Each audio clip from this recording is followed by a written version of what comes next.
वासुदा कहाँ पर है? वहाँ है।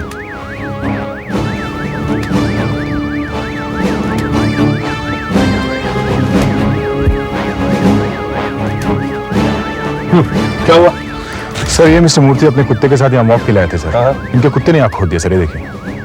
मूर्ति साहब बताइए। कुछ नहीं, बस कुत्ता यहाँ और खोदने लगा।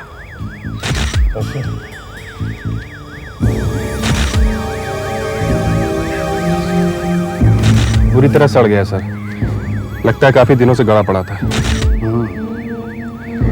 सिर्फ हाथ ही मिला? Yes sir. और बाकी की बॉडी नहीं। ऐसी। पुलिस के कुत्तों का इंतजाम करो, सारे इलाके को अच्छी तरह से तलाश करो, शायद बाकी हिस्से भी मिल जाए। वैसे मुश्किल है फिर भी, मगर सबसे पहले हमें ये हाथ फोरेंसिक लैब भेजना चाहिए, वहीं से काफी कुछ पता चल जाएगा।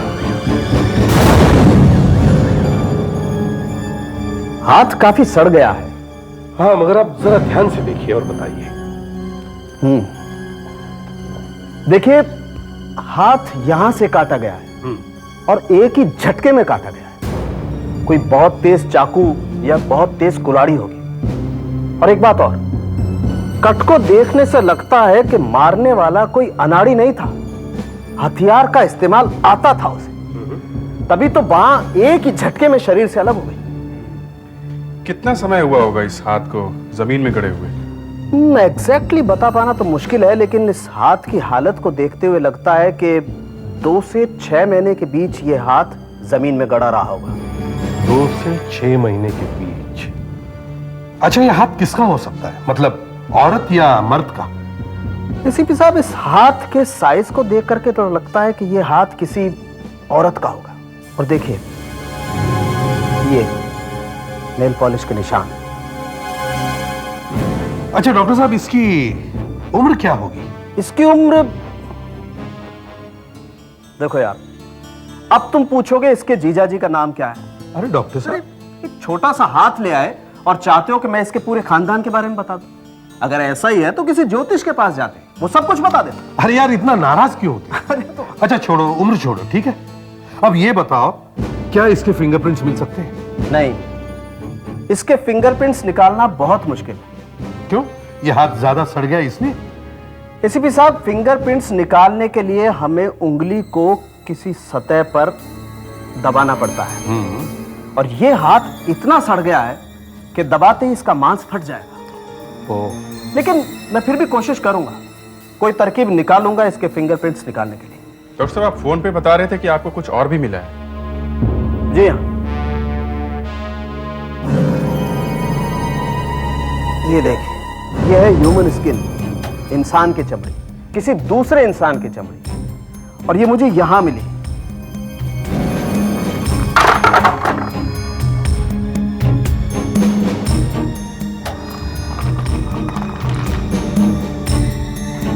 ये इसके नाखूनों के नीचे।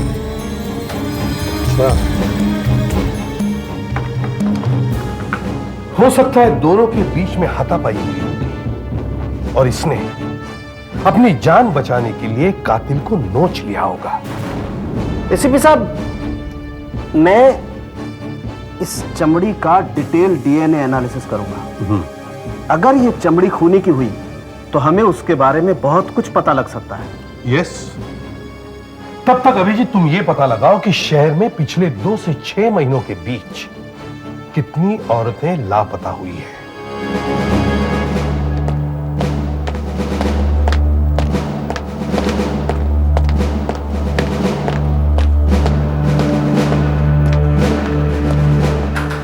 सर, हमने कुछ साड़ी की दुकानों पर पूछताछ की है। उनका कहना है ये प्रिंट काफी आम है, वेरी कॉमन सर।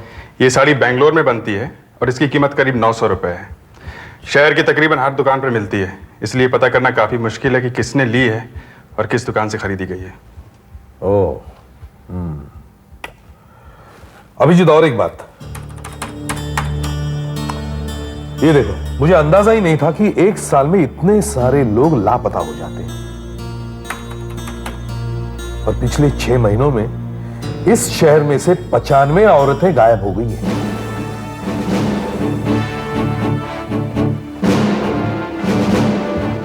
सर हमने पूरे मैदान को अच्छी तरह से छान मारा, लेकिन वहां और कुछ भी नहीं मिला सर, और शरीर के बाकी हिस्सों का भी कुछ पता नहीं चला। अच्छा,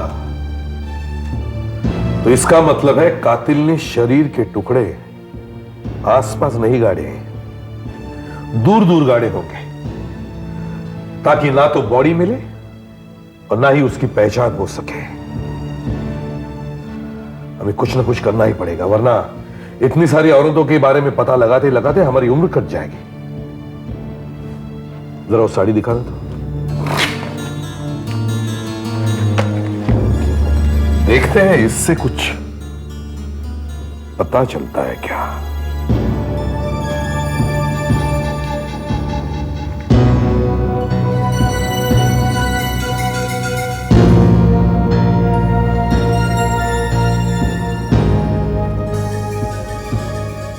ये क्या है? कुछ निशान से लग रहा है सर।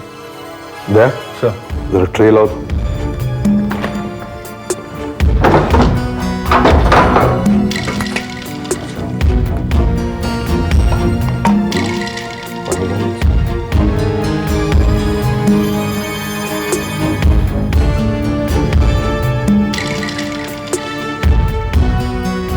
और डालो।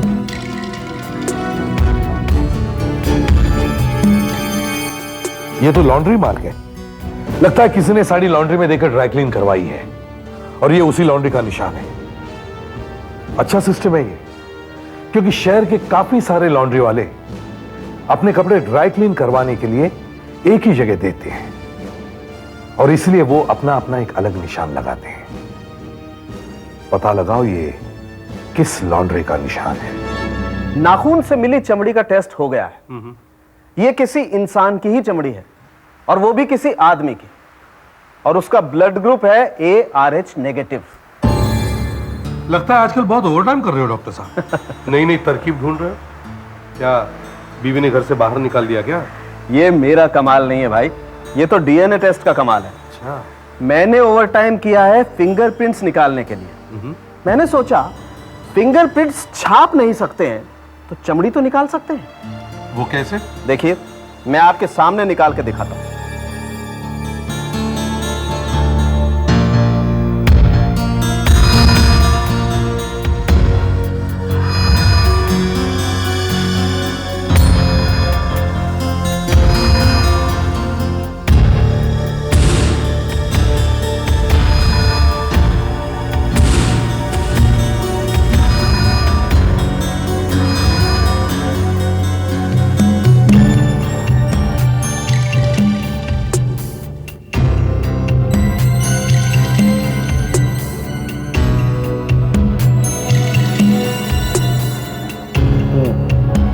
देखिए,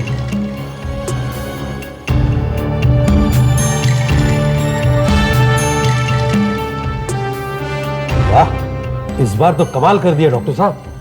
फिंगरप्रिंट साफ दिखाई दे रहा है। अब मैं इसका फोटो निकालूंगा। लो भाई, इसका फोटो निकालो।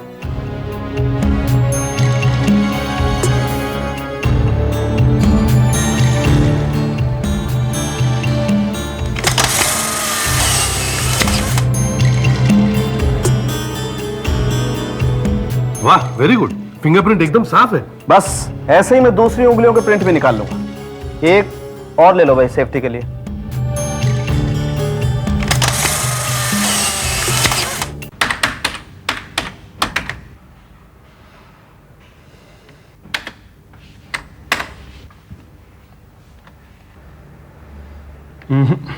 नो सर, कोई फायदा नहीं। हमारे रिकॉर्ड में ये फिंगरप्रिंट्स नहीं है। मुझे तो पहले से ही पता था कि तुम्हें कुछ नहीं मिलेगा। हमारे रिकॉर्ड्स में तो सिर्फ अपराधियों के फिंगरप्रिंट्स होते हैं और ये बेचारी तो किसी अपराधी की शिकार हुई है।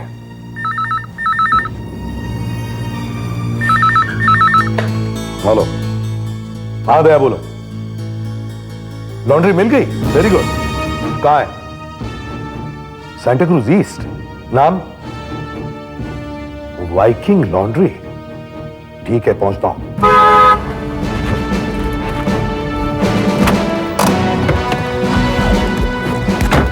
आ गया। सर यही वो लॉन्ड्री है। सर ये इस लॉन्ड्री के मैनेजर है सरोज भाई। हेलो। सरोज भाई, ये निशान आप ही के लॉन्ड्री का है ना? जी हाँ, ये निशान हमारी लॉन्ड्री का है, लेकिन ये बताना मुश्किल है कि ये साड़ी किसने यहाँ दी थी, और ये भी बताना मुश्किल है कि कब दी थी। अच्छा, क्यों? क्योंकि सर ये बिल बुक पर कपड़ों के कलर नहीं लिखते हैं। अच्छा सरोज भाई, ये बताइए आपके कस्टमर्स ज्यादातर कहाँ से आते हैं? सर मोस्टली मेरे कस्टमर्स जो हैं 8th रोड से लेकर 14th रोड तक की जो प्रतीक कॉलोनी है ना, वहीं से आते हैं। I see। सर ये एरिया मिडिल क्लास एरिया है सर। अच्छा दादा, तुम एक काम करो, इनकी एक एक बिल बुक चेक करो और पता लगाओ पिछले 6 महीनों में कितने घरों में से यहाँ साड़ियां ड्राई क्लीनिंग के लिए आई थी। इस साड़ी के टुकड़े का फोटो भी खींच लो और फिर सब घरों में जाकर देखो कि किसने ये साड़ी यहाँ ड्राई क्लीनिंग के लिए दी थी। और अगर घर मिल भी जाता है तो ये पता लगाओ कि क्या उस घर में से कोई औरत लापता है क्या।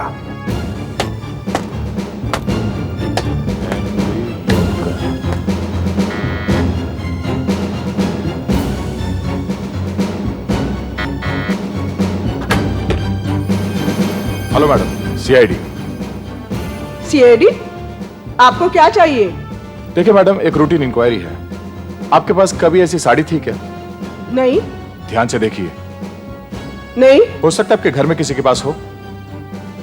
यह साड़ी वाइकिंग लॉन्ड्री में ड्राई क्लीनिंग के लिए दी गई थी। मेरी बेटी तो जीन्स पहनती है, सलवार कमीज पहनती है, ऐसी कोई भी साड़ी मेरे पास नहीं है।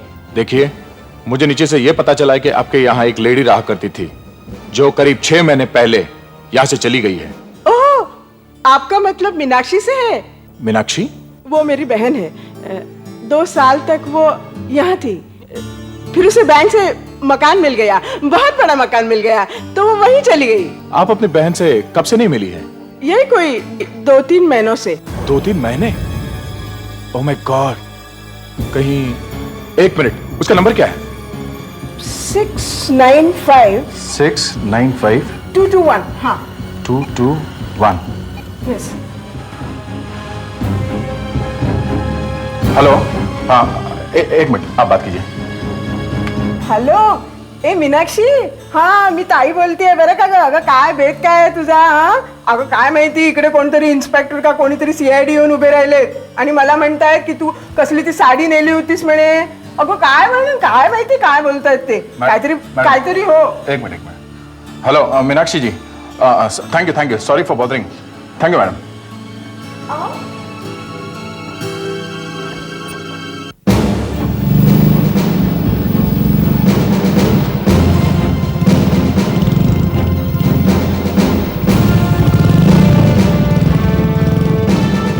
Sir.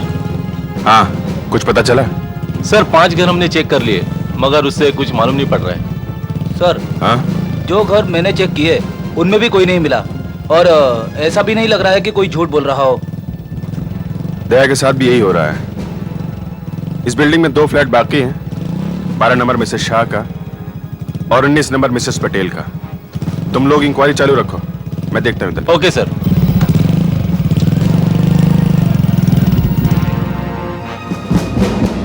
Inspector Abhijeet, CID. Routine inquiry है मैडम, आपसे कुछ पूछताछ करनी थी। इस फोटोग्राफ को ध्यान से देखिए, इसमें ये एक साड़ी का टुकड़ा है। ऐसी साड़ी कभी आपके पास थी क्या? हाँ, ऐसी साड़ी थी तो सही मेरे पास। ग्रेट, ये हुई ना बात। अच्छा, अब आप एक बात बताइए, ये बताइए कि कभी आपके परिवार में से कोई लेडी गायब हुई है क्या? देखिए, मेरे घर में मेरे हस्बैंड है और मैं हूँ, तीसरा तो कोई है नहीं। पर आप ये सब क्यों पूछ रहे हैं ऑफिसर? देखिए, वो सब मैं आपको बाद में बताऊंगा। पहले आप मुझे ये बताइए कि उस साड़ी का क्या हुआ। वो साड़ी आपने वाइकिंग लॉन्ड्री में दी थी धुलने के लिए? हाँ दी थी, पर 7-8 महीने पहले। नए साल के दिन मैंने वो साड़ी पहनी थी, उसके बाद मैंने पहनी ही नहीं। वो क्या हुआ था, न्यू ईयर के पार्टी में हम लोग गए थे और किसी की सिगरेट लग गई थी और इतना बड़ा छेद हो गया था। वैसे दिखता तो नहीं था, लेकिन फिर भी उसके बाद से मैंने वो साड़ी पहनी ही नहीं। तो फिर आपने उस साड़ी का क्या किया? आपने किसी को दे दी वो साड़ी? मेरा मतलब अपनी किसी नौकरानी को? नौकर को तो मैंने नहीं दी, हाँ, मगर मैंने वो साड़ी भांडी वाले को जरूर दी थी। भांडी वाले को? आपको मालूम है ना भांडी वाला, जिसको हम पुराने कपड़े देते हैं और बदले में वो हमें नए बर्तन देता है। हाँ मालूम है, लेकिन ये भांडी वाला है कहाँ? हम मिल सकते हैं उससे? आपको कुछ याद है उसके बारे में? हाँ, हमारे एरिया का ही है भांडी वाला। वो कई सालों से आता है और दोपहर के वक्त ही अक्सर निकलता है वो। क्या टाइम होते हैं? सर 1 बज गए। 1 बज गया, अभी तक आया नहीं। ए भांडे वाले, भांडे, ये भांडे वाला, भांडे। दया, सर। मिसेस शाह को बुला के लाओ। Yes sir. भांडे वाला, बर्तन वाले, भांडे वाला। रुको वहां। क्या हुआ साहब? 1 मिनट जरा रुको। लेकिन बात क्या है? आइए आइए, देखकर पहचानिए इसे। यही है क्या वो? हाँ, यही है वो। इसी को मैंने वो साड़ी दी थी। पर क्या हुआ मैडम? देखो, हम सीआईडी वाले हैं, तुम्हें हमारे साथ ब्यूरो चलना पड़ेगा। घबरा मत बेटा, कुछ नहीं होगा। ले चॉकलेट खा ले, ले। मेरे बापू को क्यों लाए हो यहाँ? बेटे, तेरे बापू हमारी मदद करने आए हैं यहाँ पे। हाँ, तू अच्छा बेटा है ना? हाँ, रो मत। ले, जितनी चाहे चॉकलेट्स ले। ले। पहचानते हो इसे? मिसेस शाह ने दी थी 6 महीने पहले। इसमें सिगरेट का छेद था। साहब, हमारा तो रोज का काम है साहब, कि बर्तन देते हैं और कपड़ा लेते हैं, लेकिन सारे कपड़े तो हमें याद नहीं रहते साहब ना। लेकिन मेब साहब ने कहा है तो सच ही कहा होगा। ले गए होंगे साड़ी हम साहब, लेकिन साहब बात क्या है? अच्छा, तुम ये साड़ी वाड़ी कपड़े वगैरह जो ले जाते हो, उसका क्या करते हो? हाँ बताओ, क्या करते हो? साहब मैं वो करते क्या हो? वो साहब मैं इसका अच्छा, ये लड़का कौन है? मेरा बेटा है साहब। बेटा है? इसकी माँ कहाँ है? वो अब नहीं रही साहब। नहीं रही? क्यों, क्या हुआ उसे? क्या हुआ तुम्हारी बेटी? देखो, साड़ी के इस टुकड़े में हमें एक औरत का हाथ मिला है, कटा हुआ, समझे? कटा हुआ हाथ साड़ी में? लेकिन साहब मेरी बीवी को मरे तो 12 बरस हो गए साहब। मेरे बेटे को जन्म देते ही वो चल बची थी साहब।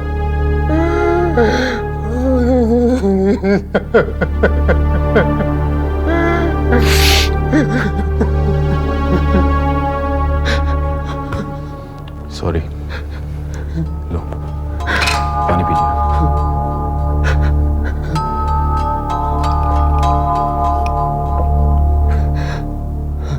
अच्छा देखो, ये बताओ, तुमने इस साड़ी का किया क्या? साहब मैं सच कहता हूँ साहब, मुझे उस साड़ी का कुछ याद नहीं है साहब। वैसे भी माल हम अपने पास नहीं रखते साहब, सारा माल रफू करने वाले को दे देते हैं साहब। रफू करने वाले को? हाँ साहब, और साहब अगर कपड़ा थोड़ा फटा हो या उसमें छेद हो तो रफू वाला उसे ठीक करके आगे भेज देता है साहब, और रफू वाले से जो हमें पैसे मिलते हैं उससे हम और भांडी खरीद लेते हैं, और इसी तरह हमारा काम चलता है साहब। अच्छा, कौन है तुम्हारा रफूगर? कहाँ देते हो कपड़े? उल्लास भाई साहब, सकीरा इंडस्ट्रियल एस्टेट में उनका गोदाम है साहब, सारा माल हम लोग वहीं देते हैं, और मुझे लगता है साहब कि मैंने साड़ी भी वहीं दी होगी साहब। क्या नाम बताएं? उल्लास भाई। उल्लास भाई। हाँ, मैं उल्लास भाई हूँ। आप इस साड़ी के बारे में पूछ रहे हैं ना? जी हाँ। देखो साहब, हमारे यहाँ 20-30 भांडी वाले कपड़े लेकर आते हैं। हम कपड़े की कंडीशन देखते हैं और उनको 5 रुपया 8 रुपया तक दे देते हैं। देखिए, ये साड़ी अच्छे कंडीशन में थी, सिर्फ जरा सा छेद था सिगरेट का। अच्छी कंडीशन में थी तो फिर उसको रफू करके हमने आगे बेच दी होगी। अगर ज्यादा फटा होता था तो हम उसको फैक्ट्री वाले को बेच देते हैं, वो लोग उसका फटका बनाते हैं। डस्टर। अच्छा, और ये बाकी के कपड़े कहाँ बेचते हैं आप? हम लोग सीधे सीधे थोड़े ही बेचते हैं। अरे हम लोग तो सप्लायर है साहब, सप्लायर। हम ये कपड़े हॉकर्स को बेचते हैं। वो ये कपड़े लेके सीधे कांदिवली पहुंचते हैं दावर रोड पर। वहाँ हर हफ्ते एक बाजार बढ़ता है ना, बस वहीं से खरीद लेते हैं गरीब लोग सस्ते में, जो गोरेगांव और बोरीवली के बीच में रहते हैं। इसका मतलब है साड़ी दावर रोड से किसी के घर पहुंची, वहां उसके टुकड़े हुए और एक टुकड़े में वो कटा हुआ हाथ लपेटा गया। मैंने आपको दिखाया था ना कि इस हाथ की उंगलियों में नेल पॉलिश लगी हुई। वो नेल पॉलिश काफी हल्की क्वालिटी, सस्ते किस्म की, ऐसी जो कि जनरली फुटपाथ वगैरह पे बिका करती है। इसका मतलब आप कहना चाह रहे हैं कि अगर नेल पॉलिश इतनी सस्ती थी तो वो औरत लोअर मिडिल क्लास की होगी, मतलब गरीब तबके की। हाँ, हो सकता है। देखिए, मैं ये नहीं कह रहा हूं कि नेल पॉलिश सस्ती थी इसका मतलब वो औरत गरीब ही होगी। अमीर औरतें भी सस्ती नेल पॉलिश का इस्तेमाल कर सकती हैं। लेकिन तहकीकात के लिए आपके सोचने की लाइन एकदम सही है, क्योंकि इसके हाथ की चमड़ी में दरारें थी, कुछ अजीब तरीके से फटी हुई थी, और इसके नाखूनों में कुछ खरोंच के निशान थे, जैसे लगातार बर्तन मांजने से हो जाया करती। और एक बात और, ये औरत काफी दुबली पतली होगी। ये आप कैसे कह सकते हैं? क्योंकि इसके नाखूनों में सफेद निशान है, और ऐसा तभी होता है जब शरीर में विटामिन की कमी होती है। शायद एनीमिक भी होगी, और इसकी उम्र 28 से 50 साल के बीच में होगी। इसका मतलब जिस लापता औरत की हमें तलाश है उसकी उम्र 28 से 50 के बीच में होगी। वो लोअर मिडिल क्लास की थी और शायद घर में काम करने वाली बाई होगी, और वो गोरेगांव और बोरीवली के बीच में कहीं रहती थी। सर, डॉक्टर सालुंखे ने इस बार कमाल ही कर दिया। इतना सब कुछ पता कर लिया। सर, बोरीवली से गोरेगांव के एरिया के बीच में 49 औरतें ऐसी हैं जो 14 महीनों से लापता हैं। इनमें से 15 ही ऐसी हैं जो हमारी तलाश के लिए फिट बैठती हैं, और इन सब की रिपोर्ट पुलिस में लिखाई गई है। अच्छा, तो ये सब लोग उनके रिश्तेदार हैं? यस सर, यही वो लोग हैं जिन्होंने रिपोर्ट लिखाई थी। पूछताछ चल रही है। अरे सर, इन 15 में से 3 औरतें लापता होने के 2-3 दिन बाद वापस आ गई थी, पर इन लोगों ने पुलिस को खबर नहीं की सर। ये रहे वो लोग। ओह, क्यों भाई, वापस आ गई ना? चलो मुबारक हो, लेकिन बता तो दिया करो। जाइए। बाकी की 12? सर, बाकी इन सबको साड़ी दिखाई है और कसकर पूछताछ भी की है सर, पर मुझे नहीं लगता मरी हुई औरत का इनसे कोई रिश्ता है। एक्चुअली 12 में से 11 ही ऐसे हैं जो लोग यहाँ पर आए हुए हैं। एक मिसेस कार्तिक हैं जो यहाँ नहीं आई हैं। उन्होंने 4 महीने पहले अपनी नौकरानी के लापता होने की पुलिस में रिपोर्ट लिखवाई थी। हम उन्हें फोन तो कर रहे हैं, लग नहीं रहा, शायद फोन खराब है। अच्छा, लेकिन उनका एड्रेस तो होगा फाइल में? Yes sir. चलो उनके घर जाकर पूछताछ करते हैं। जी हाँ, मैंने ही कंप्लेंट लिखवाई थी। मेरे यहाँ काम करने वाली बाई कहीं गायब हो गई है। मेरे यहाँ वो बर्तन और सफाई किया करती थी। कब से गायब हुई है वो? 15 जून से वो नहीं आई है। वैसे तो कई बाइयाँ आई और गई, लेकिन अपनी 24 दिन की पगार छोड़ के कोई जाती है क्या? तो माला अपनी तनख्वाह लेने आई ही नहीं। ये तो बड़ी अजीब बात है। इसीलिए तो मुझे उसकी ज्यादा फिक्र हुई। वैसे वो बड़बड़ बहुत किया करती थी। बताती थी कि उसके ससुराल वाले उसे बहुत मारते पीटते हैं। क्या उसका पति? नहीं, वो तो बेचारा शादी के 1 महीने बाद ही निमोनिया से मर गया था। इसीलिए उसके ससुराल वाले उसे कोसते रहते हैं। वैसे उसकी शादी को 5-6 साल हो गए थे। पति के मरने के बाद क्या वो ससुराल में ही रहती थी? जी। आपको इतना सब कुछ मालूम है, तो आपने उसके बारे में उसके घर जाके पूछताछ क्यों नहीं की? की थी। मैंने यहाँ के और भाइयों से उसके बारे में पूछताछ की थी, और फिर मैं उसके घर भी पहुँच गई। यही उत्तम नगर झोपड़पट्टी में रहती है वो। लेकिन उसके ससुराल वालों ने मुझसे सीधे मुंह बात भी नहीं की। अच्छा, क्या बोला उन्होंने? कहने लगे कि माला से मेरा अब क्या मतलब है। बस फिर कुछ दिनों बाद आके उसकी बची हुई पगार लेके गए। अच्छा, जरा इस फोटोग्राफ को ध्यान से देखिए। माला के पास ऐसी कोई साड़ी थी क्या? हाँ, थी तो सही ऐसी एक साड़ी उसके पास। अच्छा, क्या वो नेल पॉलिश लगाती थी? हाँ, वैसे वो थोड़ी बंठन कर ही रहती थी, एक दो बार तो मैंने उसे अपना परफ्यूम लगाते हुए भी पकड़ा था। आप हमें माला का पता दीजिए जल्दी से। हाँ, नवरंग चौल, खोली नंबर 64, उत्तम नगर। हमें क्या पता कहाँ चली गई माला, अब वो यहाँ नहीं रहती। आपकी बहू है और आप लोगों को पता नहीं वो कहाँ गई? देखिए साहब, जब तक विक्रम जिंदा था वो हमारी बहू थी। मनहूस आते ही हमारे बेटे को खा गई। अब पता नहीं कहाँ दफा हो गई 3 महीने पहले से। अरे ये आप क्या कर रहे हैं? उसका कोई सामान है, कपड़े वगैरह? अरे यही पड़ा होगा, बहुत सा सामान तो हमने फेंक दिया उसका। अच्छा, उसकी ऐसी कोई चीज जिसे उसके जाने के बाद आप लोगों ने हाथ नहीं लगाया हो? मतलब कोई ट्रंक, कोई बॉक्स वगैरह? अब कहा ना साहब, कुछ नहीं, सब फेंक दिया ना हमने। सब फेंक दिया हमने। सब फेंक दिया साहब। लेकिन आप लोग माला के बारे में इतना क्यों पूछ रहे हैं?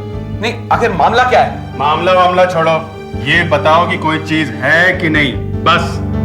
1 मिनट, मैं बताती हूँ। क्या है? उसके सिंगार का डब्बा पड़ा है, और क्या? सुना आपने? श्रृंगार का डब्बा। अरे पति के मरने के बाद कुछ श्रृंगार करता है क्या? लेकिन उसे तो ऐसी हवा लगी कि बस कुछ मत पूछो। ये क्या रहा? हाथ मत लगाइए, बस यही से बताइए कहाँ है? ये क्या है?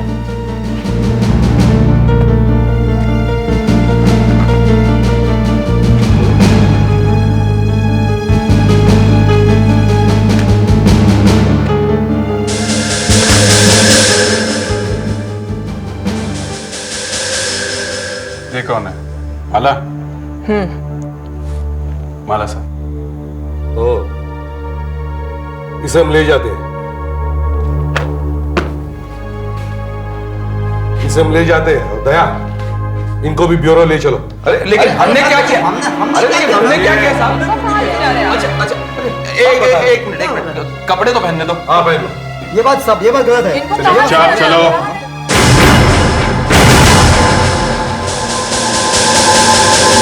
पर निशान तो बहुत सारे हैं, लेकिन एक भी क्लियर नहीं है।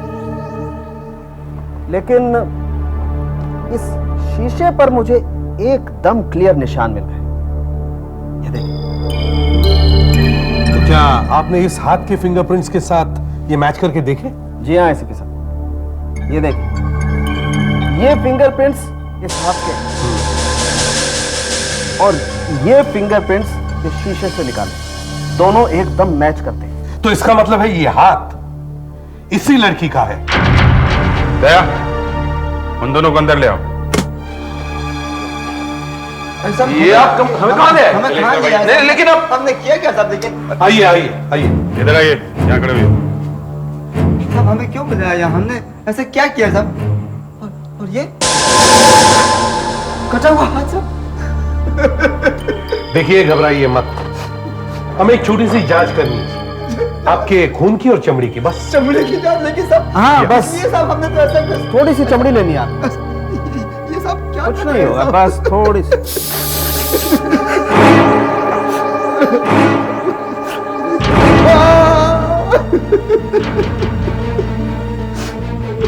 ये मेरा भी होगा? जी हाँ, आपकी भी स्किल लेनी पड़ेगी। साहब मैंने क्या किया? मैंने कुछ नहीं किया, आप मेरी बात तो कुछ नहीं। हाथ लाओ इधर, हाथ लाओ।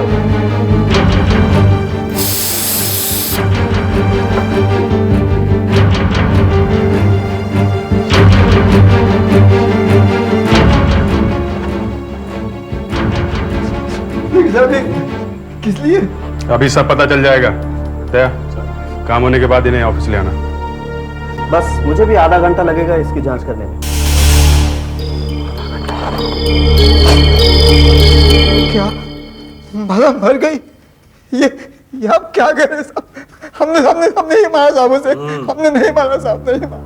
देखो, हमें एक खेत में कटा हुआ हाथ मिला है, साड़ी के टुकड़े में लिपटा हुआ, समझे? और हमें ये मालूम है कि वो कटा हुआ हाथ तुम्हारी बहू माला का है। देखिए साहब, हमने माला को नहीं मारा, बिल्कुल नहीं। हमने तो आज तक उसे हाथ तक नहीं लगाया। खून करने का तो बकवास मत करो। हमने पड़ोसियों से सब पता कर लिया है। उन्होंने अक्सर तुम्हारे घर से माला के चीखने चिल्लाने की आवाजें सुनी है। बहुत पीटते थे ना तुम उसे? माला ने अपने मालकिन को ही बताया था कि तुम लोग उसे बहुत मारते थे, समझे? हाँ साहब, घर में थोड़ी बहुत मारपीट तो साहब हुआ करती थी, लेकिन हमने उससे खून नहीं किया साहब, हमने खून नहीं किया उसका। साहब,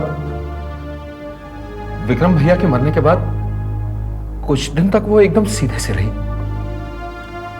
उसके बाद तो साहब वो ऐसी बदली कि क्या कहूं।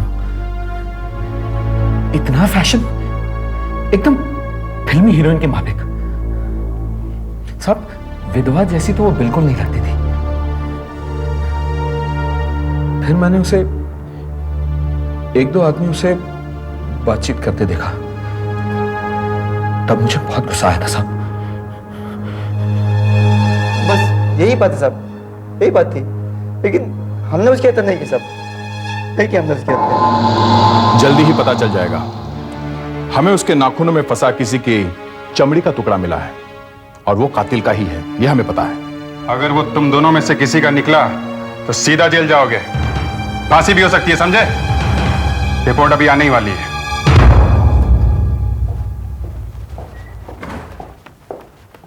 हाँ डॉक्टर साहब, कुछ मिला आपको? एसीपी साहब, इन दोनों में से किसी की भी ना तो चमड़ी मैच होती है ना ही ब्लड ग्रुप।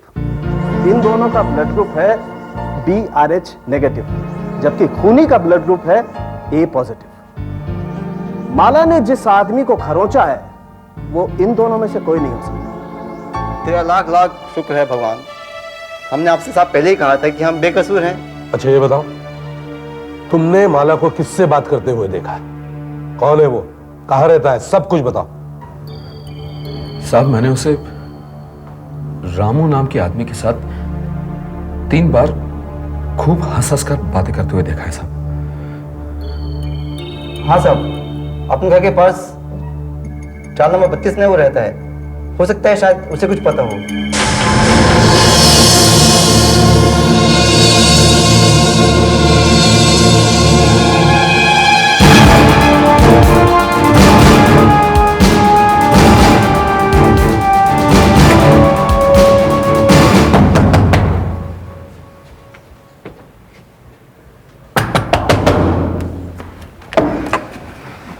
रामू तो ये? हाँ मैं ही रामू। क्या चाहिए, कौन है आप लोग? माला के बारे में क्या जानते हो? कौन माला? मैं किसी माला को नहीं जानता। झूठ में बोल रहा है? नवरंग चाल वाली माला जिसके साथ तू बात करता था, सब लोगों ने देखा है। माला? अच्छा वो लड़की? मैं उसके बारे में कुछ नहीं जानता सर, कितने महीनों से तो मैं उसे मिला तक नहीं। अच्छा क्या हुआ सर? बहुत भोला बन रहा है। जा चलो सर, मेरी बात तो सुनिए। आप कहाँ ले जा रहे हैं सर? एक मिनट, पता चल जाए। चलो सर, माना कि मैंने उससे 2-4 बार बात की है, लेकिन सर मैं उसके बारे में कुछ नहीं जानता। जानता नहीं तो बात कैसे कर देता है? सर वही मुझसे बात करने आती थी, वो जब भी आती थी वीरू के बारे में पूछती थी, कहाँ है वो, कब आएगा वो। इससे ज्यादा मैं कुछ नहीं जानता उसके बारे में सर। ये वीरू कौन है? मेरा भाई है सर। कहाँ है वो? सर वो अपनी बीवी को बस स्टॉप पे छोड़ के नौकरी पे गया है। आता ही होगा सर, 8 बजे तक उसकी दुकान बंद हो जाती है। कहाँ काम करता है वो? यहीं पास में sir, Vincent cold storage station के पास। क्या काम करता है वहाँ? मटन काटता है। मटन काटता है? देखिए, हाथ यहां से काटा गया है और एक ही झटके में काटा गया है। कोई बहुत तेज चाकू या बहुत तेज कुल्हाड़ी होगी। और एक बात और, कट को देखने से लगता है कि मारने वाला कोई अनाड़ी नहीं था, हथियार का इस्तेमाल आता था, तभी तो वहां एक ही झटके में शरीर से अलग हुआ। वीरू कहाँ है? कहाँ वीरू? सर वो तो वहां दुकान पे। अरे वीरू, सर वो वीरू, एक मिनट, CID वाले आए हैं, तो तेरी दोस्त है ना माला, उसके बारे में पूछ रहे हैं। क्या पकड़ो है?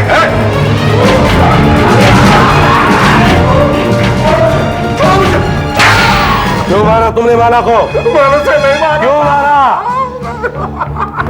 नहीं मारा। हमें देखकर भागे क्यों वहां से तुम? मैं डर गया था साहब। बकवास मत कर, चुप। उस दिन माला ने नीली साड़ी पहनी थी ना? वही साड़ी जो तुमने उसे खरीद कर दी थी कंदिवली से, और फिर तुमने उसके शरीर के टुकड़ों को उसी साड़ी में लपेट दिया।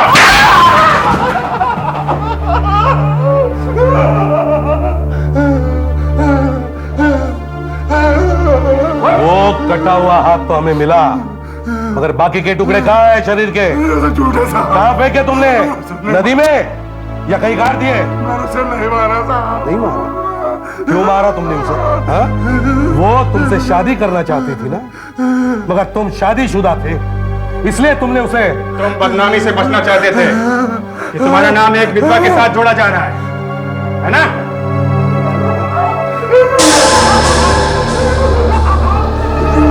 ये रहा, ये देखो, ऐसे ही दफनाया था ना तुमने उसे।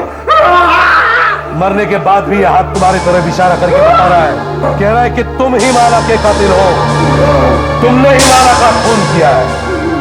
अब मान भी लो कि तुमने ही माला को मारा है। मैं मानता हूँ साहब, मैंने खून किया साहब। साहब मैं तो उससे मजाक में मिल लेता था साहब, पर वो तो मेरे गले पड़ गई थी साहब। मैं भला उससे शादी कैसे कर सकता था? मेरी शादी तो हो चुकी है, और फिर उस रात अचानक वो मेरी दुकान पर आ गई, अपना घर बार सब कुछ छोड़कर मेरे साथ रहने हमेशा के लिए। मैं उसे कहा था साहब, मैं डर गया था साहब। मैंने सोचा कि क्यों न इस सिरदर्द को हमेशा के लिए खत्म कर दूं। मैंने अपना मटन काटने का छुरा उठाया और एसीपी साहब, स्किन टेस्ट और ब्लड रिपोर्ट लाया हूं। माला के नाखूनों में जो चमड़ी का टुकड़ा था वो इस आदमी की चमड़ी से मैच करता है, और इसका ब्लड ग्रुप भी सेम है। यही आदमी खूनी है एसीपी साहब। डॉक्टर साहब पता है, इसने अपना जुर्म कबूल कर लिया है। वीरू, माला को बेरहमी से कत्ल करने के जुर्म में मैं तुम्हें गिरफ्तार करता हूं। देखो, मरने के बाद भी माला का हाथ तुम्हारी तरफ इशारा कर रहा है। वो कह रहा है कि तुम ही उसके कातिल हो। एसीपी साहब का फोन आया था सुबह, कह रहे थे कि दिल्ली से अगले हफ्ते तक वापस आ जाएंगे। तब तक हमें वो मानिकलाल मर्डर केस के पेपर वर्क को कंप्लीट करना है। गोपाल तो यहाँ पर है। दया, जबरदस्त खबर है, बिल्लू खटकी का पता चल गया। वो पेट्रोल पंप डकैती केस वाला? हाँ वही। खबरी ने बताया कि 21 सितंबर को वो अपनी बहन की शादी में कलकत्ता जाने वाला है। वो अपना नौरंग बार वाला खबरी, जहां बिल्लू अक्सर जाता है। ये देखो, उसने बताया कि बिल्लू का टिकट महादेव थापर के नाम से बना हुआ है। या Mahadev Thapar, Howrah passenger, central station, 21 सितंबर। लेकिन ट्रेन कितने बजे की है? सुबह 11 बजे। मैंने स्टेशन मास्टर से बात की थी, प्लेटफॉर्म नंबर 9 से निकलती है। वहां पे तो हमें बहुत सावधानी बरतनी होगी। जरा सी भी लापरवाही बहुत खतरनाक साबित हो सकती है। कहीं गोली वोली चल गई तो? बिल्लू बिना हथियार के चलता भी नहीं है। ये रेलवे स्टेशन का नक्शा है। ये हावड़ा एक्सप्रेस इस प्लेटफॉर्म नंबर 9 पर आएगी। उस समय यहाँ पर 8 नंबर खाली रहता है, क्योंकि यहाँ पहली गाड़ी 12 बजे आती है दिल्ली से। अब प्लेटफॉर्म नंबर 9 पर पहुंचने के लिए एक एंट्रेंस ये है, और दूसरा प्लेटफॉर्म नंबर 8 से भी जाया जा सकता है यहाँ से। तो फिर हम ये एंट्रेंस बंद कर देते हैं। हो ना हो बिल्लू यहाँ इस प्लेटफॉर्म नंबर 8 से इस रास्ते से आ सकता है। उस वक्त हम यहाँ पर उसका इंतजार कर रहे होंगे। रेलवे वालों से बात कर लो, उनके स्टाफ की जगह हम लोग वहां रहेंगे।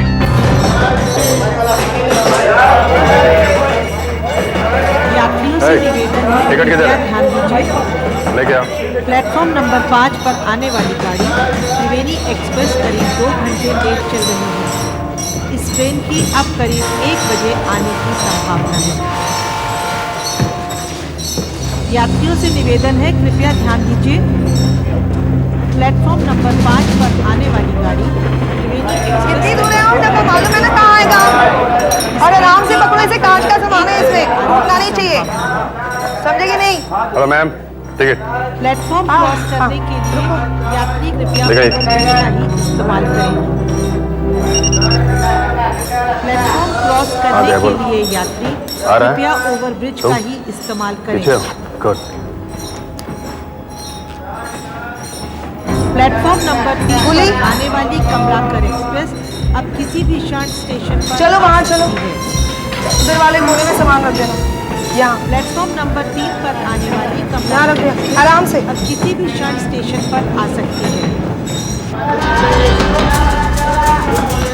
सेकंड क्लास स्लीपर से 5वां और 3 टियर एसी स्लीपर इंजन से 7वां मिस्टर इधर किधर से यात्री आया? कृपया ध्यान दें। मुंबई सेंट्रल ये गाड़ी से उतरा ना अभी? जाने वाली टिकट किधर है? पैसेंजर गाड़ी अपने टिकट निर्धारित किधर है? समय पर प्लेटफॉर्म नंबर 9 से ए बच्चा रुक जा रे बच्चा रुक जा कृपया ध्यान दें। मुंबई सेंट्रल से कलकत्ता जाने वाली बिल्लो बिल्लो सरेंडर करते ये दिमाग खराब है क्या मेरा? बिल्लो ये आगे मत बढ़ना बिल्लो आगे मत बढ़ना गोली मार दूंगा बिल्लो गोली मार दूंगा बिल्लो गन गन नीचे फेंको देखो मैं कह रहा हूँ पिस्तौल फेंक दो दे सकते गोली मत चलाना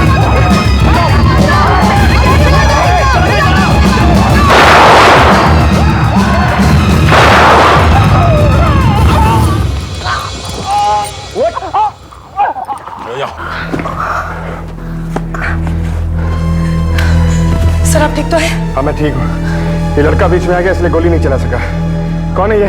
सर ये लड़का डेक्कन एक्सप्रेस से अभी उतरा है इसके पास टिकट नहीं है और ये अकेला है और इसको टिकट मांगने के लिए रोका तो ये भाग गया। अच्छा कौन है तुम्हारे साथ बेटे? कोई भी नहीं। बेटा कोई तो होगा तुम्हारे साथ, तुम अकेले आए हो ट्रेन में? मेरे साथ कोई भी नहीं है।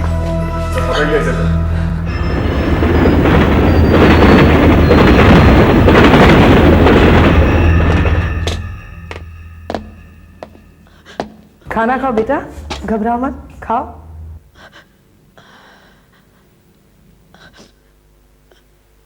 अच्छा एक बात बताओ, तुम्हारा नाम क्या है? मनोहर, लेकिन माँ मुझे प्यार से मनु बुलाती थी। मन्नो कहाँ से आए हो?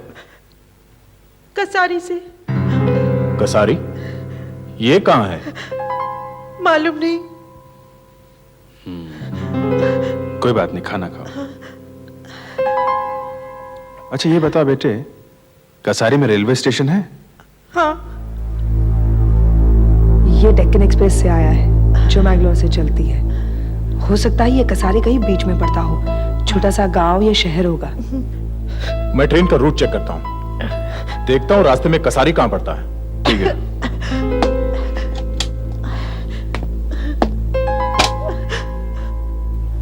मनु, क्या तुम अपने घर से भागकर आए हो? हाँ। क्यों एग्जाम में फेल हो गए? नहीं। किसी से झगड़ा किया? नहीं। किसी ने तुमसे कुछ कहा? नहीं। मुझे किसी ने कुछ भी नहीं कहा। कोई है ही नहीं मेरा। अम्मा थी, वो भी चली गई। क्या हुआ तुम्हारी माँ को? बुखार आ गया था, फिर भी वो काम पर चली गई। वो वहीं बेहोश होकर गिर पड़ी। पुरुषोत्तम साहब उसे म्युनिसिपल अस्पताल ले गए, बस वो वहीं मर गई।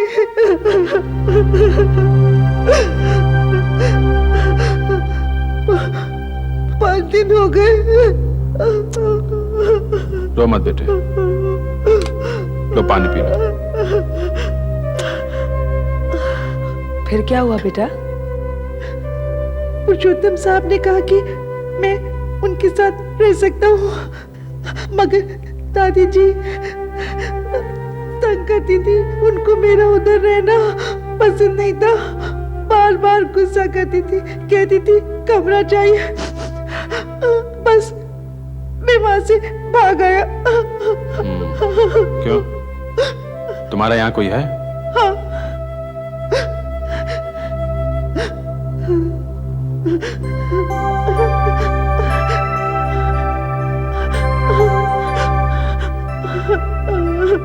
ये तुम्हारे पिताजी हैं?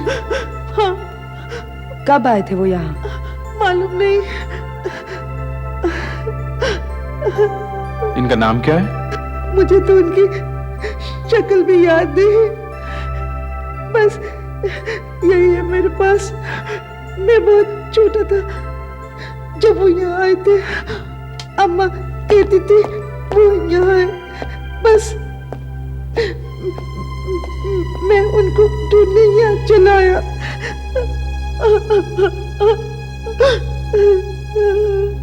कोई बात नहीं बेटे, तुम खाना खाओ। दया वो मैप लाया है। तुम चिंता मत करो, हम तुम्हारे पापा को जरूर ढूंढ लेंगे। हैं? हाँ दया, ये देखिए सर, ये रहा कसारी। शहर है छोटा सा, मैंगलोर से 140 किलोमीटर दूर। यहां के पुलिस स्टेशन में कांटेक्ट करके पूरी जानकारी ले लो लड़के के बारे में। उनको बताओ कि लड़के का नाम मनोहर है, मन्नू। 5 दिन पहले म्युनिसिपल हॉस्पिटल में इसकी मां मरी थी। किसी पुरुषोत्तम नाम के आदमी ने उसे वहां भर्ती किया था। लेकिन सर, हम ऐसे केसेस लेते हैं क्या? ये लापता आदमी का मामला है। बच्चे को रिमांड होम में भेज देते हैं, जब तक उसके पिता का पता नहीं चल जाता तब तक। बच्चे को रिमांड होम भेज देना बहुत ही आसान है, और सच्चाई से मुंह मोड़ लेना उससे भी ज्यादा आसान। बच्चा घर से भाग कर आया हुआ है। अगर वो अपने बाप से ना मिल सका तो उसके साथ कुछ भी हो सकता है। हो सकता है आगे चलकर वो गुंडा आवारा बन जाए। मुझे लगता है हमें कोशिश करनी चाहिए कि उसके बाप को जल्दी से जल्दी ढूंढ लें। I agree with you sir. तब तक मैं इसे अपने घर ले जाता हूं, जो मेरे साथ रहेगा मेरे घर पे।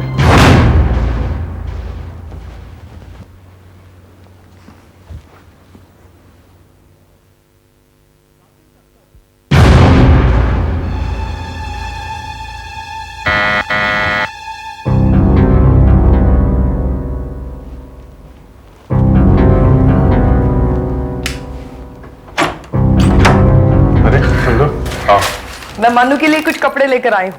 साइज का तो पता नहीं था, अंदाजे से कुछ उठा कर लाई। फिट आ जाए शायद। सर, कसारी से पुलिस ने रिपोर्ट भेजी है सर। उन्होंने मन्नू के बारे में सब कुछ पता कर लिया है। गुड। इसकी माँ का नाम निर्मला था, और इनके गांव में एक भला आदमी है पुरुषोत्तम। उसके घर के पीछे नौकरों के खोटड़ी में ये लोग रहते थे सर। पुरुषोत्तम इनका रिश्तेदार नहीं है। मन्नू के पिता पुरुषोत्तम के खेत में काम किया करते थे, इसीलिए पुरुषोत्तम को इन लोगों पर दया आ गई। लेकिन निर्मला की मौत के बाद तो मन्नू वहां से भाग गया। शायद पुरुषोत्तम की बीवी ने कुछ कह दिया होगा। इसके पिता का कुछ पता चला? हाँ सर, नाम है वासुदेव हेगड़े। कसारी में खेती करते थे सर। 7 साल पहले मुंबई आया था, तब मन्नू सिर्फ 3 साल का था सर। उसने जो आखिरी चिट्ठी मुंबई से अपने घर भेजी थी, उसमें उसने जापान जाकर पैसे कमाने की बात लिखी थी। और तभी उसने अपनी वो तस्वीर भेजी थी।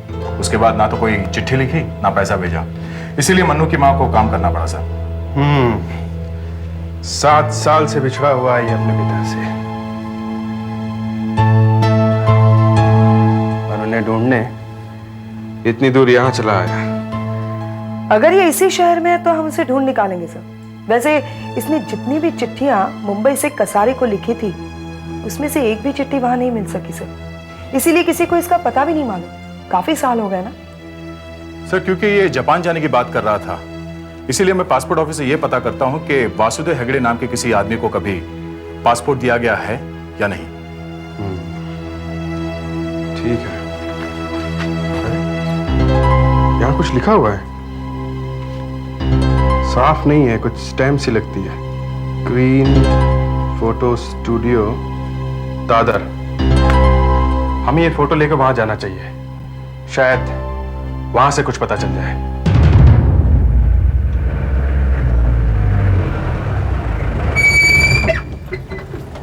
अरे मन्नू, आओ। क्या बात है, बहुत स्मार्ट लग रहे हो। ये मन्नू के पापा की फोटो की कॉपीज करा लाया हूँ। मन्नू के पास जो फोटोग्राफ थी ना, उसी की जेरॉक्स करा ली है। ओरिजिनल फोटोग्राफ देना नहीं चाहते हैं ये। क्यों, पुलिस पर भरोसा नहीं है? मेरे पास एक ही फोटो है और कुछ भी नहीं। अगर ये भी खो गई तो मैं क्या करूँगा? ऐसे कैसे खो जाएगी बेटे, हम लोग हैं ना, CID। अच्छा, वो पासपोर्ट ऑफिस से कुछ पता चला? यस सर, वासुदेव हेगड़े नाम के किसी भी आदमी को वहां से पासपोर्ट नहीं दिया गया है, और ना ही कोई वीजा। इसका मतलब वो आदमी हिंदुस्तान से बाहर नहीं गया है, इसी शहर में कहीं होना चाहिए। लेकिन इतने दिनों से उसने अपने घर में चिट्ठी लिखी क्यों नहीं? हाँ दे बोलो। फोटो स्टूडियो मिल गया? RC road.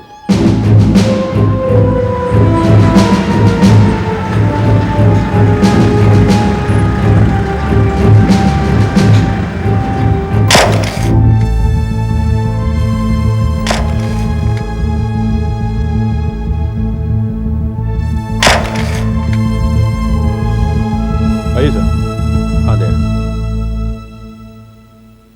सर ये है मिस्टर मंगलदास, इस स्टूडियो के मालिक। देखिए जहां तक हमें मालूम है ये फोटो 93 में ही ली गई थी। 93।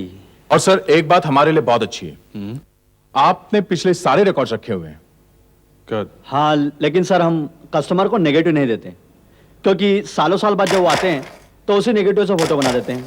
अच्छा, लेकिन वो नेगेटिव आपको मिलता कैसे? बहुत सीधा है, बस थोड़ी मेहनत करनी पड़ती है जी।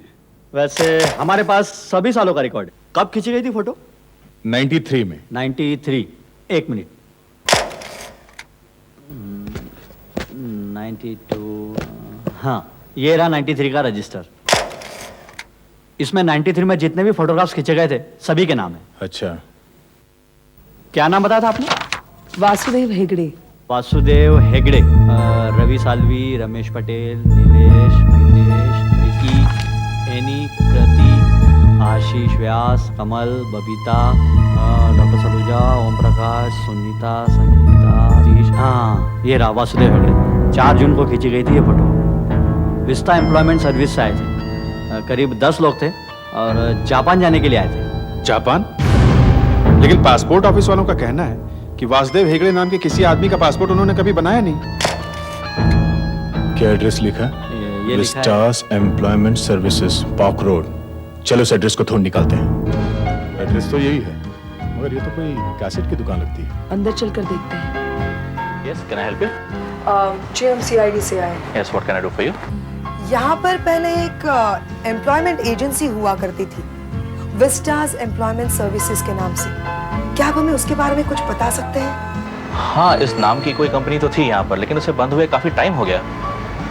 मेरे ख्याल से 1993 में बंद हो गई थी। उसी के बाद हम यहाँ पे हमने दुकान शुरू की है। अच्छा, वो एजेंसी बंद क्यों हो गई थी? शायद कुछ पुलिस केस हुआ था। काफी लोगों को नौकरी दिलाने के बहाने से लूटा था उन्होंने, और शायद उसके ओनर को जेल भी हो गई थी। शायद इसीलिए वासुदेव जापान नहीं पहुंच सका, क्योंकि उसे बेचने वाला तो खुद ही जेल पहुंच गया। क्या आप हमें उसका नाम बता सकते हैं? शायद कैलाश वर्धन नाम था उनका। कैलाश वर्धन। दया, पता करते हैं कि ये कैलाश वर्धन किस जेल में है।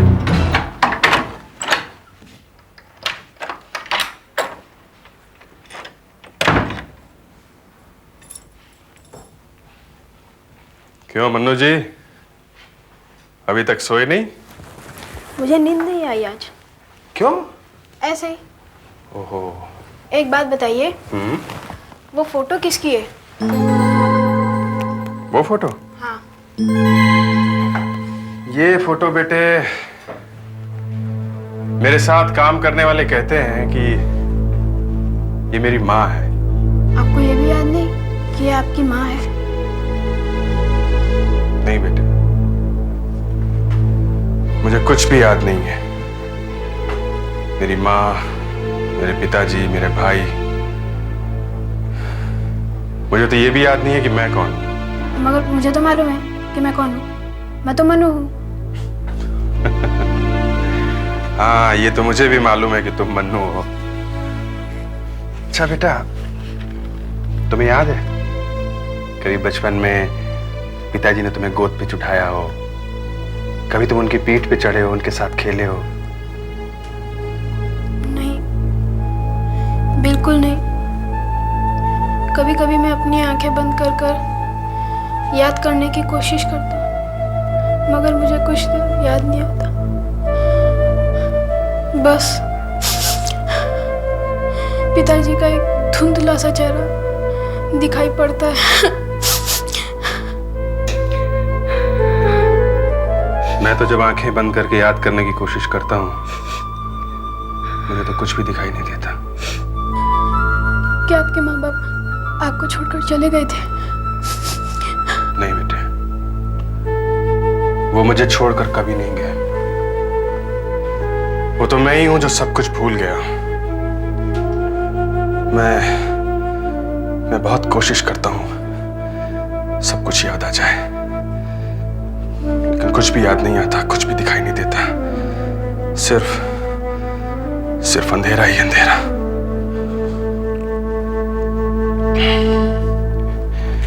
खैर छोड़ो मेरी बात,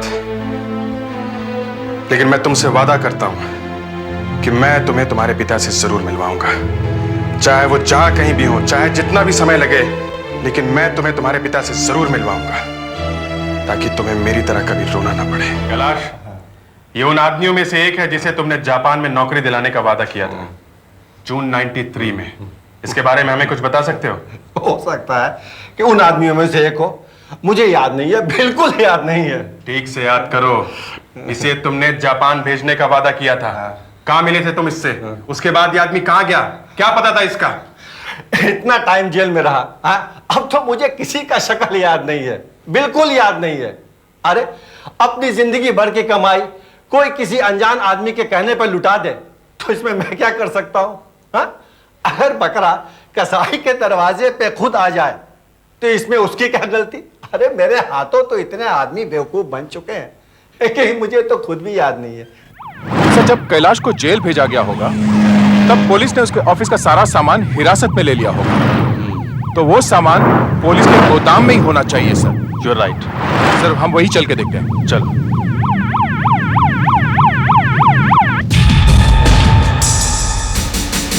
तुम यहाँ देखो।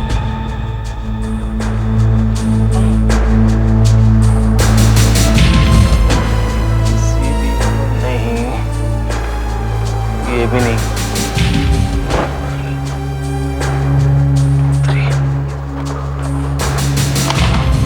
ये भी नहीं। नहीं, ये भी नहीं। ये भी नहीं। ये भी नहीं। इसका टैग कहाँ?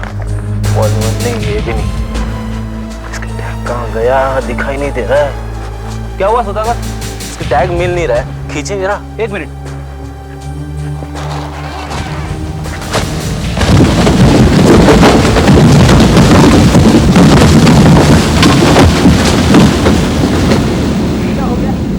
ये क्या कर दिया यार?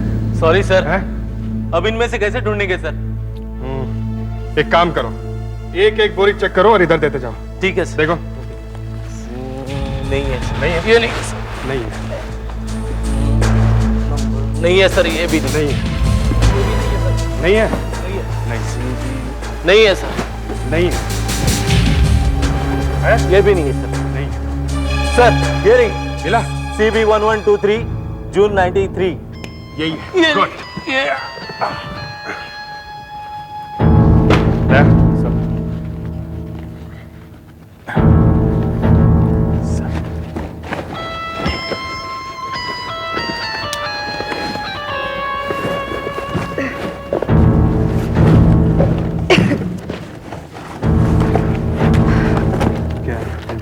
ये देखिए sir, cheques, stamp duty papers, employment agency की रिसीट्स, ये पासबुक्स, फ्लाइट टिकट सर ये देखिए, पासपोर्ट्स।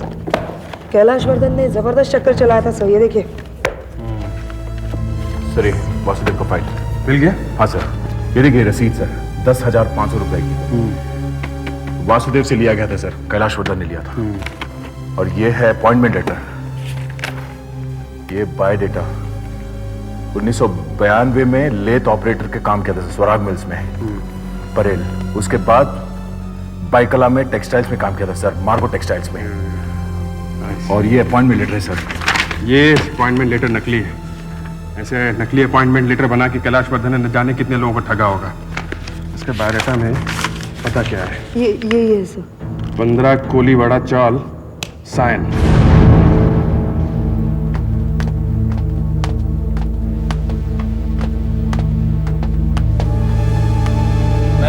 आपका ही इंतजार कर रहा था।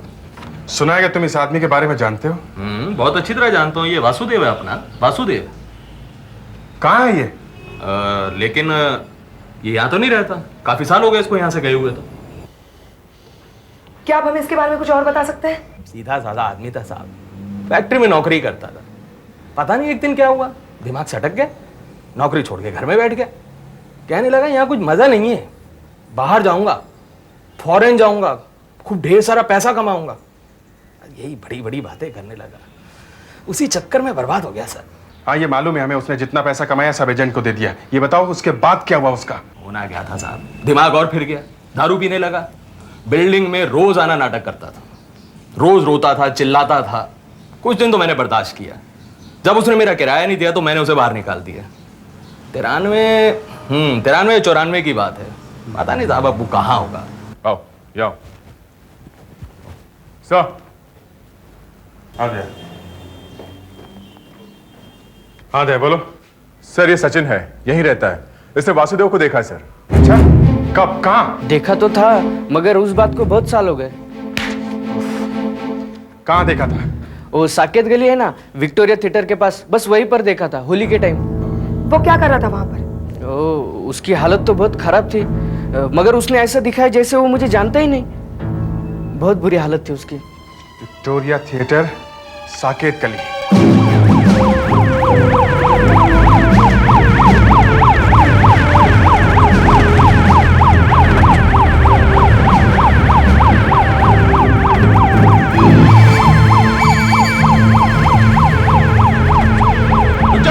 रुक जाओ, ये पुलिस की रेड नहीं है, घबराओ मत, रुक जाओ, भागो मत, रुक जाओ, एक मिनट रुक जाओ, घबराओ मत, रुक जाओ, घबराओ मत, हमें आप लोगों से कुछ पूछताछ करनी है। देखो इस फोटो को देखो ध्यान से, घबराओ मत, आगे आओ। देखो इधर आओ। इनमें से कोई इस आदमी को पहचानता है? देखो इसे। ये इसी इलाके में रहता था, इसका नाम वासुदेव है, ठीक तरह से देखो, कोई पहचानता है? क्यों पूछ रहे हैं इसके बारे में आप? देखिए घबराइए मत, हमें इस आदमी की मदद करनी है, हम इस आदमी की भलाई चाहते हैं, समझे आप? इस फोटो को ध्यान से देखो, ठीक से देखो इस फोटो को। इस आदमी के बारे में जो कुछ भी जानते हो हमें बता दो, क्या जानते हो इसके बारे में? हाँ वो यही रहता था, यानी 4 साल पहले। यही रहता था? भीख मांगता था वो? नहीं नहीं, भीख नहीं मांगता था, वो कचरा भी नहीं कभी उठाता था। हाँ रात को वक्त यहाँ आता था, हमारे साथ बैठता था और कभी कभार खाना लाता था और खाता था हमारे साथ। तो फिर कहाँ गया वो, क्या हुआ उसे? क्या बोलूं साहब, एक दिन पुलिस की रेड पड़ी और उसको लेके गए साहब। पुलिस की रेड? क्यों ले गए उसे? क्या बताऊं साहब, कुछ चोरी का मामला था। चोरी का मामला? ये इलाका लांडे चौक पुलिस स्टेशन के अंडर आता है, उन्होंने ही रेड किया होगा। दया वहां जाके पता करो। ये लो बेटे, और किताबें लाया हूं तुम्हारे लिए। पुरानी वाली पढ़ी? ये सब तो ठीक है, मगर आप मेरे पिताजी को कब ढूंढेंगे? ढूंढेंगे बेटे, बहुत जल्दी ढूंढ लेंगे। हाँ दया। सर ये सब इंस्पेक्टर सुरेश, पलांडे चौक पुलिस स्टेशन से, ये वासुदेव के बारे में जानते हैं। Hello sir. हेलो। मैंने उसे 4 साल पहले गिरफ्तार किया था, सेंटा क्रूज में एक डकैती पड़ी थी, उसमें उसका भी हाथ था। अच्छा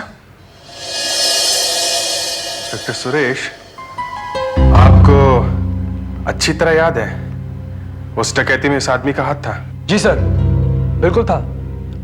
वैसे वो कोई पेशेवर चोर नहीं था सर, उसे तो चोरी का माल खरीदना बेचना भी नहीं आता था। बस कुछ लोगों ने हमें उसका हुलिया बताया और हमने उसे पकड़ लिया। बाद में उसके फिंगरप्रिंट्स भी मैच कर गए और वो गिरफ्तार हो गया। ओह, तो ये काम शुरू कर दिया था उसने बाद में, चोरी। एनीवे इंस्पेक्टर सुरेश, फिर क्या हुआ? जेल तो हुई होगी उसे?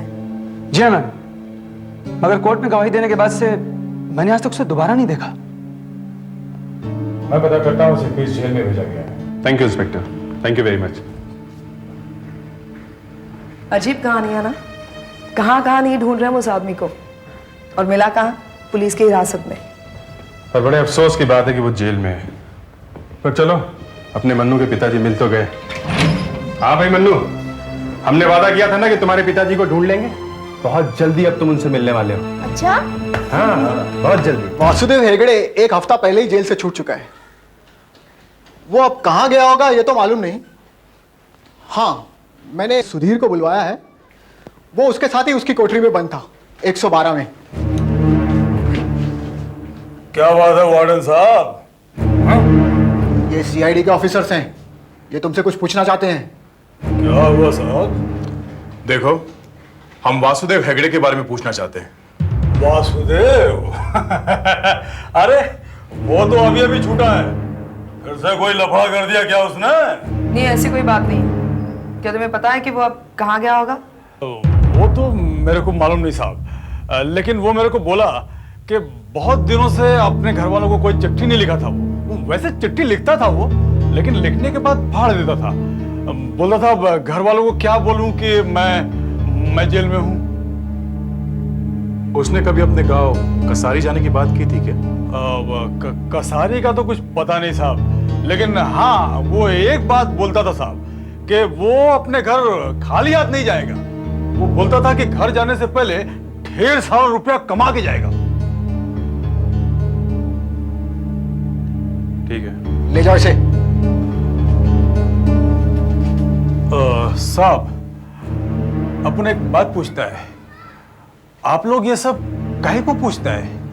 देखो, ये वासुदेव का लड़का मनोहर है। कुछ दिनों पहले इसकी मां मर गई, इसलिए बिल्कुल अकेला हो गया बेचारा। कसारी से अपने पिता को खोजने यहां आया है। वासुदेव का बेटा,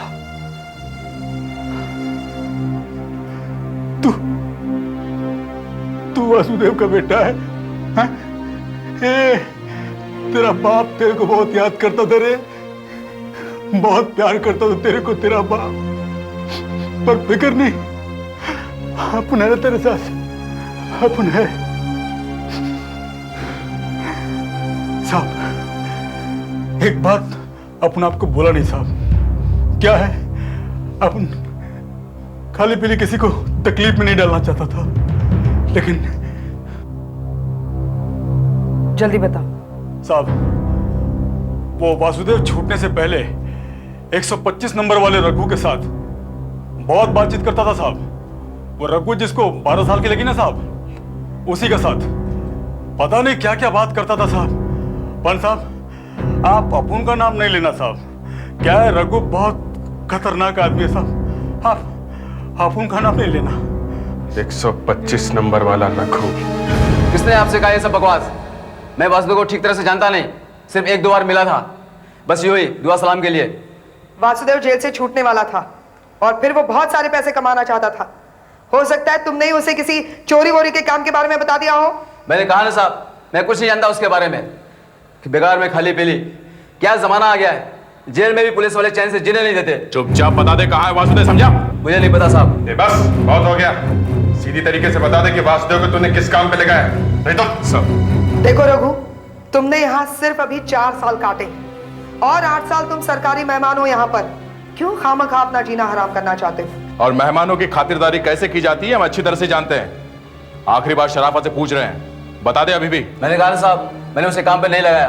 वो मुझसे बार बार कहता था कि उसे बहुत सारा पैसा कमाना है। मैंने उसे सिर्फ एक आदमी का पता दिया था। कौन है वो आदमी? उसका नाम नारू है।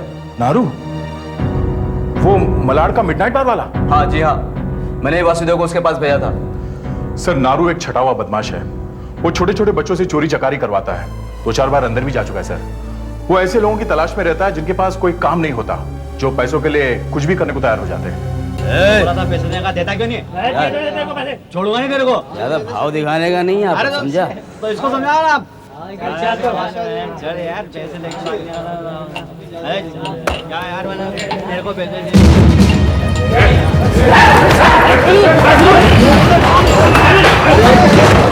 तुम्हारा नाम नारू है? हाँ है। वासुदेव का है? मेरे को नहीं मालूम वासुदेव। तुम लोग देखो उधर, सब तरफ देखो, किधर है वासुदेव? मेरे को कुछ नहीं मालूम कौन वासुदेव किधर है, मेरे को नहीं मालूम है। वासुदेव हेगड़े अभी कुछ दिन पहले जेल से छूटा, रघु ने भेजा तुम्हारे पास। मेरे को नहीं मालूम है। तुमको नहीं मालूम है? ना, मेरे को नहीं मालूम। नहीं मालूम है? आप क्या कर रहे हैं? याद आया? नहीं, ये मेरी बात सुनिए आप। याद आया? ये याद आया? अरे अब आया? क्या कर रहे हैं आप? सर ये देखिए, ये सब हमें पीछे वाले कमरे में मिला है। ये सारे सबूत नारू को गिरफ्तार करने के लिए काफी होंगे। ये रही जुए की और रेस की रसीदें सब। और सर पीछे एक स्टोर रूम भी है, वहां पे टीवी, वीसीआर, म्यूजिक सिस्टम, बहुत सारा सामान पड़ा है सर। और अगर हमने उन सब सामान का सीरियल नंबर चेक किया तो वो 100% चोरी का ही निकलेगा। वासुदेव कहाँ है? मैं बताता है साहब। वो यहाँ आया था, उसको पैसे चाहिए थे। मैंने उसको कहीं नहीं भेजा साहब, बस सिर्फ बताया। क्या बताया? वो ज्वेलर है ना राकेश नाथ, हाँ। उसका नौकर यहाँ आया था दारू पीने के लिए। अच्छा। वो किसी से कुछ बता रहा था कि उसका मालिक 2 दिन के लिए घर से बाहर जा रहा है, 11 तारीख को। घर पे कोई नहीं रहेगा, खाली रहेगा घर। तुमने वासुदेव को वहां भेज दिया चोरी करने के लिए? मैंने उसे वहां नहीं भेजा साहब, मैंने तो सिर्फ बताया उसे कि वो घर 2 दिन खाली रहेगा, बस। उसके बाद उसने क्या किया मुझे नहीं मालूम साहब। अच्छा, अगर वासुदेव पकड़ा जाता है तो वो तो गया अंदर, क्योंकि वो तो पहले से सजा याफ्ता मुजरिम है। और अगर चोरी कर लेता है तो माल का 50-50। यही प्लान था ना तुम्हारा? हैं? राकेश नाथ का घर कहाँ है?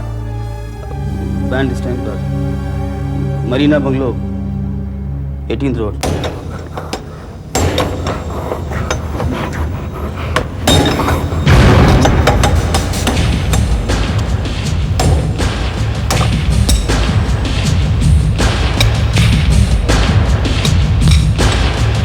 रुक जाओ, हिलना नहीं। सीआईडी तुम समझ लो, मेरे पास बंदा है, गोली मारो। नहीं वासुदेव, पिस्तौल फेंक दो। वासुदेव, तुम मेरा नाम कैसे जानते हो? मैं दोबारा जेल नहीं जाना चाहता हूं। मैं गोली मारूंगा। देखो वासुदेव, गोली चलाने से पहले मेरी बात सुनो। तुम जानते हो हम यहाँ किस लिए आए हैं? तुम्हारे बेटे को तुमसे मिलाने के लिए लाए हैं, तुम्हारे मनु को। मनु? तुम मुझे कैसे जानते हो? और तुम्हारी बीवी निर्मला, वो अब नहीं रही। तुम मुझे बेवकूफ बना रहे हो। और देखो, मनु तुमसे मिलने बहुत दूर से आया है। ये देखो मनु, ये तुम्हारा बेटा है मनु। मैं किसी चाल में नहीं आऊंगा। मैं बेवकूफ नहीं बनूंगा। मतलब गोली पिताजी।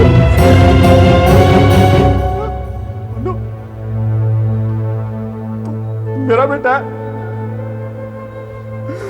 अरे कितना बड़ा हो गया रे तू तो। आप मुझे कितना बड़ा हो गया तू, कितना बड़ा हो गया रे तू तो। क्या तेरी माँ को सब मेरा ही कसूर है, सब मेरा ही कसूर है। मैं तुम सबका गुनाहगार हूं, मुझे माफ कर दे। माफ कर दे, माफ कर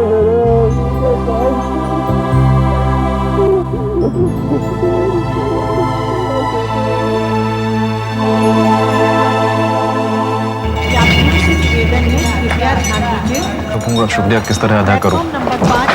आप लोगों ने मुझे मेरे बेटे से मिलवाया इतने सालों के बाद। लेट चल रही है।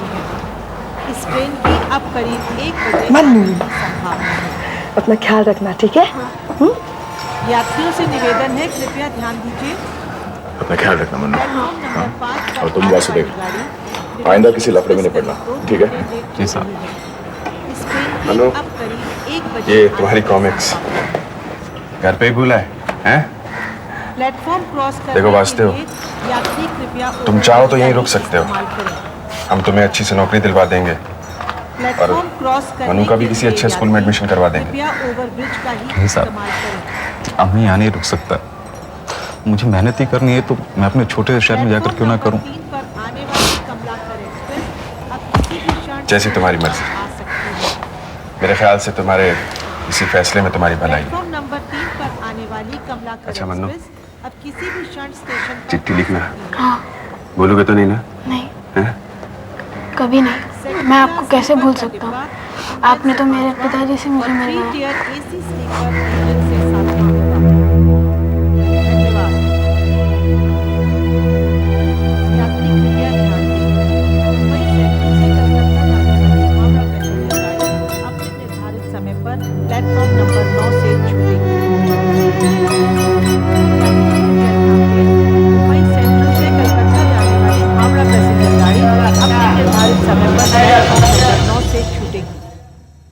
सीआईडी के और भी मजेदार और सस्पेंस से जुड़े एपिसोड्स को देखने के लिए हमारे चैनल को सब्सक्राइब करें और बेल आइकॉन दबाना न भूलें।